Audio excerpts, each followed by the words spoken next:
Ini ayah dia meninggal daripada dia kecil lagi. Dan Imam Syafi'i ni mak dia pun bawa dia pergi ke duduk dekat Mekah. Dak duduk dekat Mekah. Dak dia asal di mana? Imam Syafi'i di Madinah ke di mana dia? Dak bawa ke Mekah. Lepas tu mak dia ni, mak Imam Syafi'i ni hantar Imam Syafi'i ni belajar. Dak belajar, hantar belajar. Dan pesan kepada Imam Syafi'i ni, dak Syafi'i pergi belajar. Pergi belajar dekat mana? Dekat Iraq. Belajar dekat Iraq. Imam Syafi'i belajar dekat Iraq. Pada zaman tu ilmu ni berada di Iraq, di Baghdad. Jadi Imam Syafi'i ni menjadi orang yang hebat. Jadi orang hebat, orang yang alim, betul-betul hebat. Dah boleh buat mazhab. Sehingga Imam Malik sendiri mengaku bahawa Imam Syafi'i ni orang yang hebat. Dah beri fatwa, beri kata siapa-siapa nak tanya masalah Syafi'i, Muhammad bin Idris Al-Syafi'i ni boleh bagi fatwa. Jadi Imam Syafi'i ni begitu hebat dia ni, ilmu dia ni, sehingga dah orang-orang ambil daripada kalam-kalam percakapan dia tu, bawa sehingga sampai dekat Mekah. Adalah guru-guru, ustaz-ustaz yang mengajar, alim ulama pengajar di Mekah ni, dia pun cakap qala Syafi'i, qala Syafi'i, qala Syafi'i. Ada nama dia Muhammad bin Idris. Dah. Jadi sekali tu ibu dia, mak kepada Imam Syafi'i ni dengar qala Syafi'i, qala Syafi'i. Siapa Syafi'i ni? Siapa Syafi'i ni?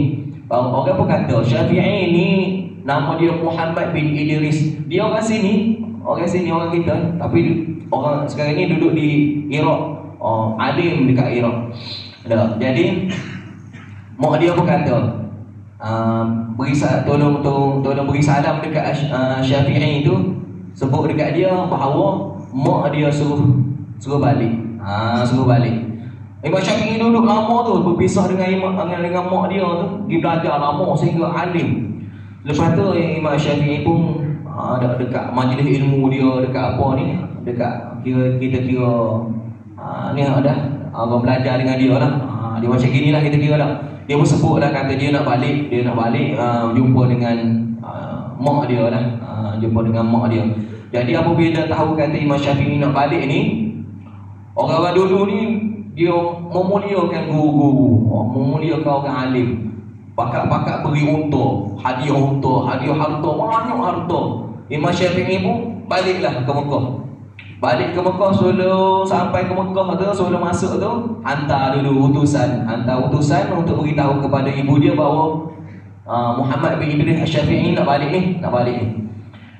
Hantar utusan tu pun masuk tu isyarat. Kejap sikit lagi kita habiskan cerita ni, tu patut kita jadi hantar utusan tu pergi jumpa dengan mak kepada Imam Syafi'i. Dia pun sebut kata Syafi'i nak balik ni. Mak dia pun tanya Syafi'i buat balik apa? Dia Syafi'i ni buat balik apa ni? Buat balik apa ke Mekah nak jumpa dengan mak dia. Dia pun kata, utusan dia kata Syafi'i buat balik begitu banyak harta, unta, kambing, macam-macam harta. Mak dia pun terus berubah muka. Daripada rasa gembira anak dia nak balik tadi tu, terus berubah muka nak marah. Aku suruh Muhammad bin Idris Al-Syafi'i ni pergi belajar, bukan pergi cari harta, bukan pergi cari dunia, pergi cari ilmu. Kenapa dia bawa balik harta? Cakap dekat Imam Syafi'i, aku tak nak jumpa dengan dia. Tadi mak dia nak jumpa, tiba-tiba tak nak jumpa pula. Utusan tu pun balik jumpa dengan Imam Syafi'i, sebut kata mak dia marah gini. Imam Syafi'i buat macam mana harta yang Allah bagi kepada dia tu? Dia sedekahkan semua harta dia, unta dia, kuda, apa tu, kambing, apa semua tu, harta. Sehingga tak ada apa lagi. Kosong. So dah sepinggir dah Imam Syafi'i. Dia pun beritahu kepada utusan dia, beritahu mak dia, boleh tak dia nak jumpa sekarang ni, dia tak ada apa dah. Utusan tu balik, jumpa sekali lagi, beritahu mak dia. Mak dia berkata, okey, kalau macam ni, boleh, aku baru nak jumpa. Jadi ngadaklah Imam Syafi'i jumpa lah dengan mak dia. Begitu lama tinggal mak dia, perasaan rindu, kasih, sayang pada mak dia tu panggil terubat lah. Tapi mak dia ni hebat lah, kita kira hebat lah mak dia ni. Pengorbanan ibu bapa pun hebat juga. Adik-adik ni sekarang ni berada di rumah lagi, tak merasa lagi ustaz sebut ni, orang panggil pengorbanan macam abang-abang ni.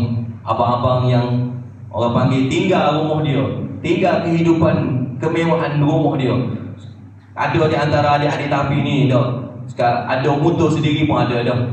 Mak ayah beri hadiah motor, mak ayah beri bilik selesa, katil yang selesa, bilik aircon. Selesa duduk dekat rumah, tapi sanggup tinggal rumah untuk datang ke tahfiz, ke asrama, duduk tandah kongsi. Kalau dekat rumah tandah ada dalam bilik sendiri, sini tandah kongsi. Kolok berkongsi, mandi berkongsi, dah makan dalam dulang berkongsi makan. Pengorbanan semua tu, pengorbanan semua tu. Dengan sebab pengorbanan kita, insya-Allah mudah-mudahan kita korban.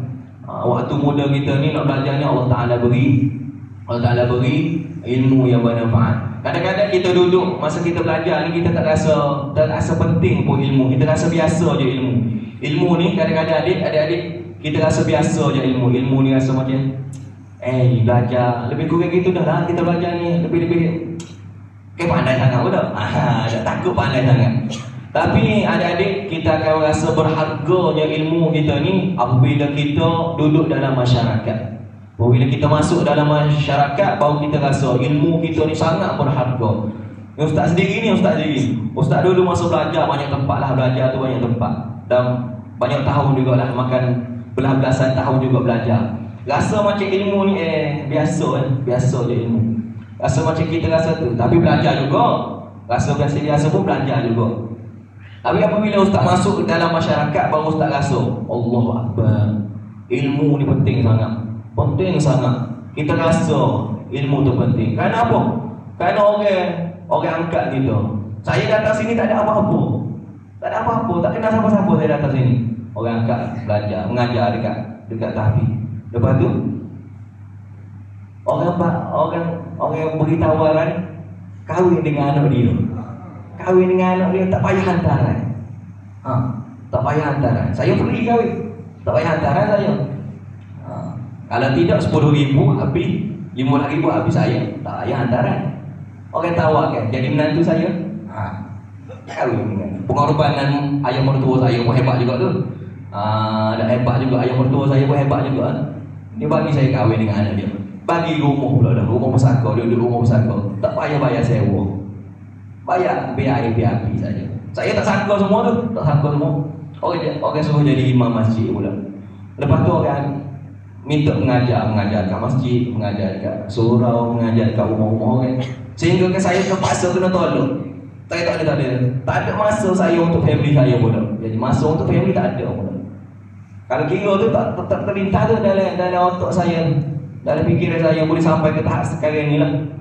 Dah nego aiskrim. Tadi awal ni Gold Coast telefon saya, minta produk saya masuk ke aiskrim, saya masuk ke Gold Coast pula tadi. Macam-macam. Jadi adik-adik, kadang-kadang kita tak nampak lagi masa depan kita. Jadi masa yang kita ada sekarang ini, gunalah sebaik-baiknya untuk kita cari ilmu. Kerana ilmu ini bermanfaat untuk kita dunia dan akhirat. Jadi situlah cukup setakat tu dulu. Hari ini ada fajar dah ni, dah lebih dah ni. InsyaAllah nanti kita akan solat isyak berjemaah. Lepas tu kita baca surah Al-Mulk. Dan boleh itulah ada jamuan makan. Ada makan kan? Ada makan dekat kantin nanti insyaAllah selepas isyak. Jadi setakat tu dulu. Jadi saya minta maaf, ada ambil masa sikit. Ada siapa-siapa yang tersilap kata, terkasar bahasa, yang tergurih hati, tuan-tuan minta maaf lah. Kadang-kadang terkeluar bahasa Al-Kelantani saya tu, minta maaf. Kalau tuan-tuan tak faham bahasa logat Kelantan orang panggil, ada keluar Kelantan saya tu, sorry lah. Jadi setakat tu dulu hari ni. Yang baik daripada Allah SWT, yang lemah yang kurang daripada saya sendirilah. Wabillahi taufiq wal hidayah. Assalamualaikum warahmatullahi taala wabarakatuh. Bismillahirrahmanirrahim. Allahumma arhamna bil Qur'an waj'alna imama wa nuran wa hudan wa rahmah. Allahumma zakkirna minhu ma nasina wa 'allimna minhu ma jahilna warzuqna tilawatahu ana al-layli wa atrafan nahar waj'alhu lana hujjatan ya rabbal alamin. Wa sallallahu alaihi wasallam. Alhamdulillahi rabbil alamin. Subhanakallahumma wa bihamdihi, subhanakallahumma wa bihamdika, asyhadu an la ilaha illa anta, astaghfiruka wa atubu ilaik. Bismillahirrahmanirrahim.